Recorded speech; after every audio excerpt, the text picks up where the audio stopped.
Olá, este é mais um Life Coach espiritual e hoje eu quero falar de um tema muito interessante. Digam comigo, mudança na vida cristã. É verdade, é necessário que a gente faça mudanças. Se formos abrir Salmos 55:19, assim diz a palavra: O Deus que reina desde a eternidade me ouve e os derrota, pois eles não querem mudar de vida e não temem a Deus. Amadas e amados, este versículo sublinha a importância da mudança na vida cristã. Mudança de vida é a aquisição de novos hábitos, é estar aberto para aprender coisas novas ou buscar um novo estilo de vida. É fazer uma revisão de valores nas regras e compromissos. É impossível progredir sem mudanças e aqueles que não mudam suas mentes não conseguem melhorar nada. Romanos 12:2 diz que não vivam de acordo com as normas deste mundo, mas transformem-se adquirindo uma nova mentalidade. Assim compreenderão qual é a vontade de Deus, isto é, o que é bom e o que é agradável e o que é perfeito. Amém? Todos nós temos propósitos nesta vida.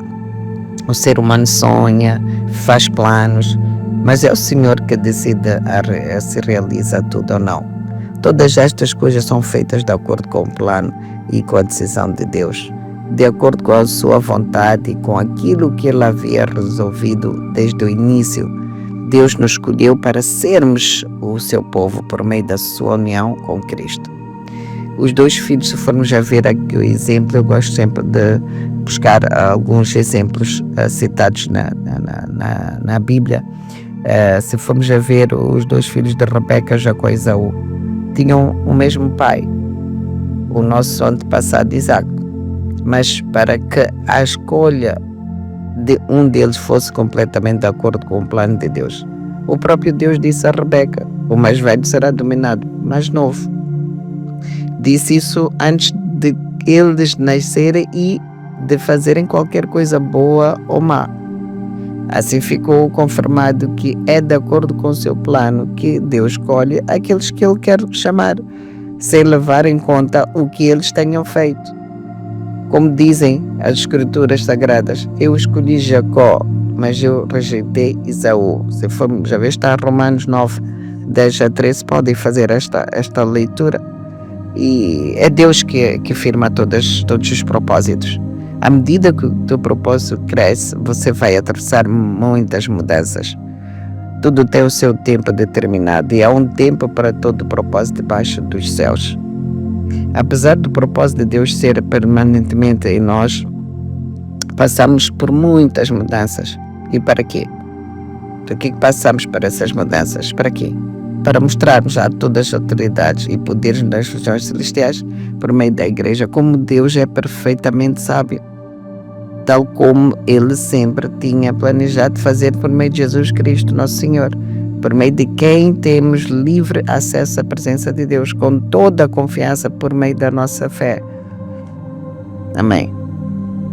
Por exemplo, se você tem um sonho de ser empresário e gasta dinheiro com facilidade, primeiro terá de mudar e aprender a economizar. Esquece. Terá de aprender a economizar. Deus te põe num processo de mudança para ficar rápido. Você passará por muitas dificuldades para perder os maus hábitos de gastos. Lembre-se do Davi, que foi ungido como rei. Antes de reinar, Deus submeteu um processo de transformação para a sua aptidão. Depois de alguns anos, ele ficou no deserto, onde aprendeu muito, tornando-se assim o maior rei de Israel até agora. Sempre que entrava em batalhas contra o inimigo, vocês sabem, conhecem muito bem essa história, vencia todas as batalhas. Por quê? Porque conhecia bem o deserto. Houve um período de treinamento. As armadilhas, ele sabia como agir de noite e de dia. Ele aprendeu a economizar, por isso foi um dos reis mais ricos do mundo. A gente estuda isso, a gente ora, Deus dá-nos a riqueza de Davi. Ele foi um dos reis mais ricos. E o teu propósito é sempre mais forte do que o teu problema. Lembre sempre que Deus começa o trabalho no teu propósito. O inimigo também começa para impedir o êxito de Deus na tua vida. Deus só termina tudo em ti quando o diabo desistir e pensar que já não tens mais hipótese de ser aquilo que Deus tanto desejou que fosse. Se está nas escrituras, irmãos e irmãs, nada vai mudar. Ainda que a gente sofra por muitas batalhas, ainda que as tentações são muitas, diversidades são muitas, lembre-se do que Deus fez, lembre-se das promessas que Deus alguma vez pôs para a nossa vida, porque Ele disse que do ventre da nossa mãe nós fomos escolhidos. Então não acredito que Deus tenha nos escolhido ou tenha nos colocado nesta vida para tanto sofrimento, um sofrimento infinito. Não, haverá um dia, mas é preciso que a gente perceba o nosso deserto, é preciso que a gente perceba e aceita a transformação, aceita esta mudança divina. Se olharmos para José, Deus começou a operar nele e o diabo também começou. Através de quem? Dos seus próprios irmãos, que o venderam fazendo dele um escravo. E o que é que ele fez? Na sua inocência, foi também feito culpado e ficou na prisão perpétua, onde poucos tinham a chance de sair. O diabo ficou satisfeito pensando que ninguém tiraria ele dali. Mas, porém, depois do diabo ter feito tudo, o que aconteceu? Deus deu continuidade à sua obra. Por quê? Porque ele era um escolhido de Deus. Quando você é escolhido de Deus, você é escolhido de Deus. Não importa, tenha fé, acredite. Deus fez de um prisioneiro, um escravo, primeiro-ministro. Vejam como ele foi. Ele foi, como vocês sabem na história, ele foi o primeiro-ministro. Ele fez de ninguém a segunda pessoa mais importante do mundo inteiro naquela época. Então por que não pode fazer conosco? Por que não pode fazer contigo e comigo? Por que o nosso Deus não pode fazer contigo e comigo? Deus que nós devemos adorar. E disse Jesus: tenho-vos dito isto para que em mim tenhas paz. Repitam comigo, a palavra de Deus diz em João 16:36. Tenho-vos dito isso para que em mim tenhas paz. No mundo tereis aflições, mas tende bom ânimo. Eu venci o mundo. Amém? Ele foi uma demonstração que ele venceu. Imagina 40 dias no deserto. Daqui a prova, ele passou por todas as tentações possíveis, jamais imagináveis na vida, que nós sequer iremos conseguir passar um terço disto. Mas ele diz aqui na sua palavra, ele já nos convida em João 16:33, que já nos convida a ter bom ânimo. Então, irmão, nesta manhã eu convido-vos a terem bom ânimo. Vamos ter bom ânimo, vamos acordar, vamos dar glórias a Deus, vamos dizer muito obrigada a Jesus mesmo, muito obrigada. Assim diz a palavra de Deus em 1 João 4:4, meus filhinhos, vocês são de Deus e já ganharam a luta contra aqueles que se opõem a Cristo, porque aquele que está no coração de vocês é mais forte do que aquele que está no mundo. Vou repetir, meus filhinhos, diga, aqui repita o seu nome, Modi, eu sou de Deus e já ganhaste todas as lutas contra aqueles que opõem a Cristo, porque aquele que está no teu coração é mais forte do que aquele que está no mundo. Amém? Que grande palavra, que grande palavra. Aquele que está no nosso coração. Então quem que está no teu coração? Amém? Deus diz, guardai em todos os vossos corações. Sempre que estamos enfrentando muitos problemas na nossa vida, precisamos saber que está havendo mudanças em nós para cumprir seu propósito. Amém? Romanos 8:29-30 afirmam que porque os que dantes conheceu, também os predestinou para serem conformes à imagem do seu Filho, a fim de que ele seja primogênito entre muitos irmãos.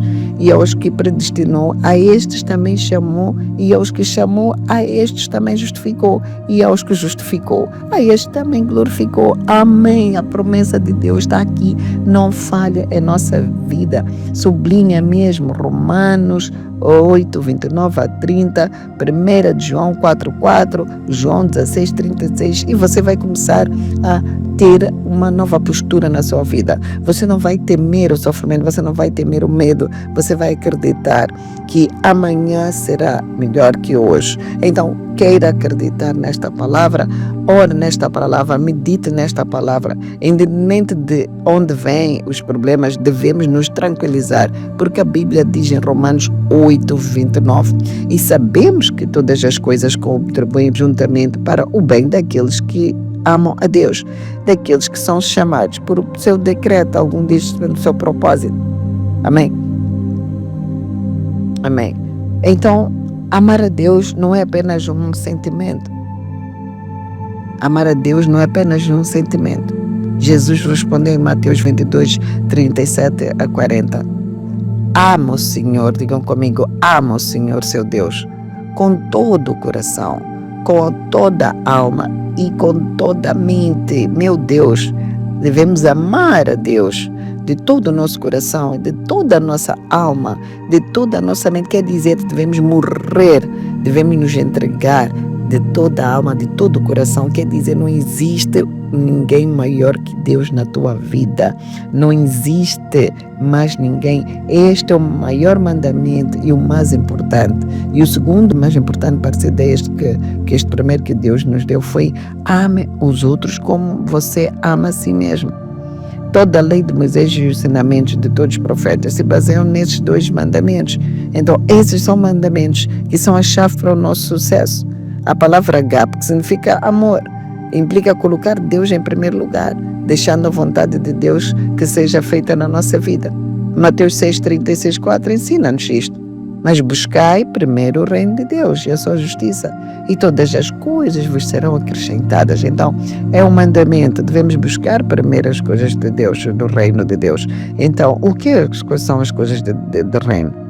O que são? Temos que sempre colocar a vontade de Deus, que é este processo de transformação, este processo de leveza, este processo de humildade, do amor, da empatia. São estes tipos de qualidade de caráter de Deus. Estas são as celestiais, que são estas que Deus vem para nos tranquilizar, para que a gente sofra, mas acreditando que amanhã será melhor que hoje. E a palavra já nos disse, também falamos isto uma destas semanas, nós falamos sobre isso. Não vos inquieteis, pois, pelo dia da manhã, porque o dia da manhã cuidará de si mesmo.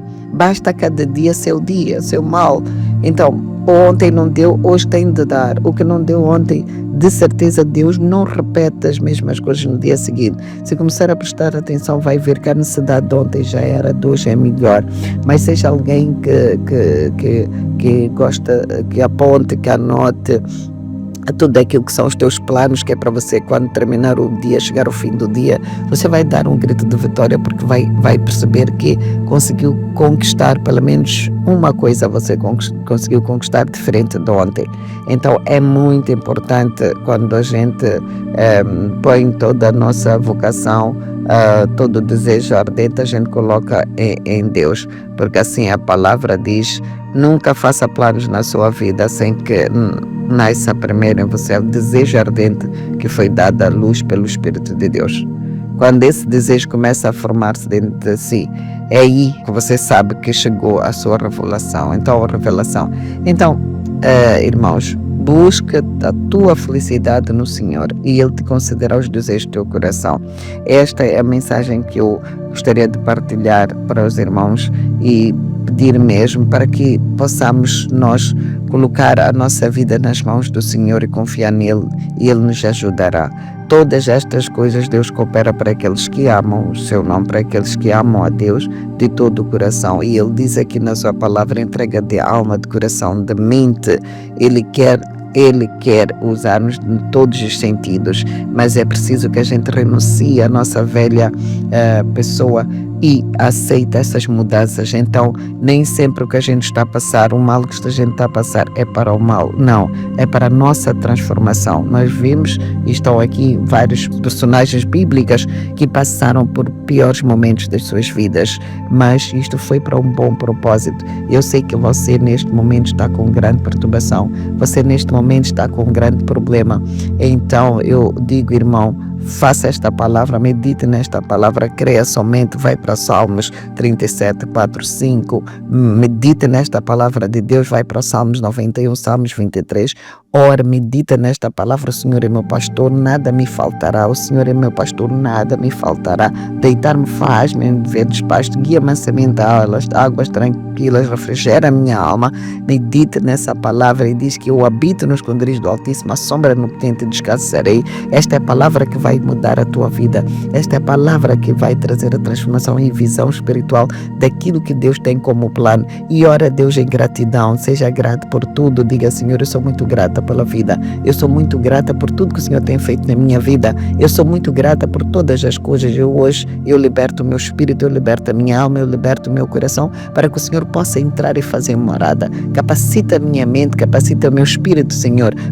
Seja feita somente a tua vontade sobre a minha vida, sobre a vida da minha família, para que eu possa crescer, Senhor, para que eu possa chegar à estrutura varonil de Deus, que é lá onde eu quero chegar, que eu possa ser ouvinte, que eu possa ser falante, que eu possa sentir como o Senhor sente, que usa de mim, Senhor, eis-me aqui, usa de mim. É tão importante, tão fantástico, tão milagroso quando a gente diz, humilha-se diante de Deus e apenas diga, usa de mim, Senhor, eis aqui, Senhor, eis-me aqui, como Samuel disse, Senhor, eis-me aqui que o teu servo te ouve. Você também diz, eis-me aqui que a tua serva te ouve, Senhor, eis-me aqui que o teu servo te ouve, Senhor, e o Senhor busca aqueles que o clamam por coração sincero e humilde. Então seja este coração humilde, seja sincero para com Deus, busque e clame, Abba Pai, nesta manhã, que Deus vai ouvir as tuas orações, Deus vai ouvir as tuas petições, e é o Deus que quer nos livrar, esse é o Deus que quer nos livrar, este é o Deus que quer nos dar vida e abundância, e nós nascemos para vencer, porque todo aquilo